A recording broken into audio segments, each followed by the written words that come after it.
Shri V മുരളീധരനൊപ്പം മുഖ്യമന്ത്രി ആവർത്തിക്കുന്ന ഒരു കാര്യം ഈ സഹകരണ ഫെഡറലിസം എന്ന ആശയം തന്നെ കേന്ദ്ര നടപടികളിലൂടെ ഇല്ലാതായി നഷ്ടപ്പെട്ടു. അത്തരത്തിലുള്ളൊരു നീക്കമാണ് കേന്ദ്ര സർക്കാർ നടത്തിക്കൊണ്ടിരിക്കുന്നതെന്നാണ്. അതിനുള്ളൊരു മറുപടി കൂടി. ഇതൊക്കെ മാർക്സിസ്റ്റ് പാർട്ടിയുടെ പുതിയ ഓരോ സന്ദർഭങ്ങളിൽ ഉണ്ടാകുന്ന രാഷ്ട്രീയ പ്രചരണത്തിന്റെ ആയുധങ്ങളാണ്.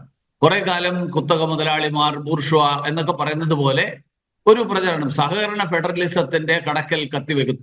സഹകരണ ഫെഡറലിസം ഇല്ലായിരുന്നുവെങ്കിൽ G20 നടത്തിയപ്പോ കേന്ദ്രത്തിൽ മാത്രമായിട്ട് ഇത് മുഴുവൻ നടത്താമായിരുന്നു, ഡൽഹിയിൽ ഇത് മുഴുവൻ നടത്താമായിരുന്നു, BJP സംസ്ഥാനങ്ങളിൽ മാത്രമായിട്ട് നടത്താമായിരുന്നു. G20 ഉച്ചകോടിയിൽ കേരളത്തിൽ 3 സമ്മേളനം നടന്നു.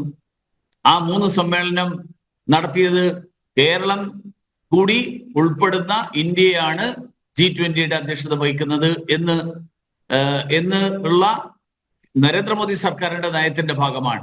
ഇതുപോലെയുള്ള നിരവധി വിഷയങ്ങൾ, ഞാൻ കൂടുതൽ ഉദാഹരണങ്ങളിലേക്ക് പോകാൻ ഇപ്പൊ ആഗ്രഹിക്കുന്നില്ല, കാരണം പാർലമെന്റിന്റെ സമയം ഏതാണ്ട് ആയിക്കഴിഞ്ഞു. അതുകൊണ്ട് എനിക്ക് പോകേണ്ട സമയം കൂടി ആയിക്കഴിഞ്ഞു.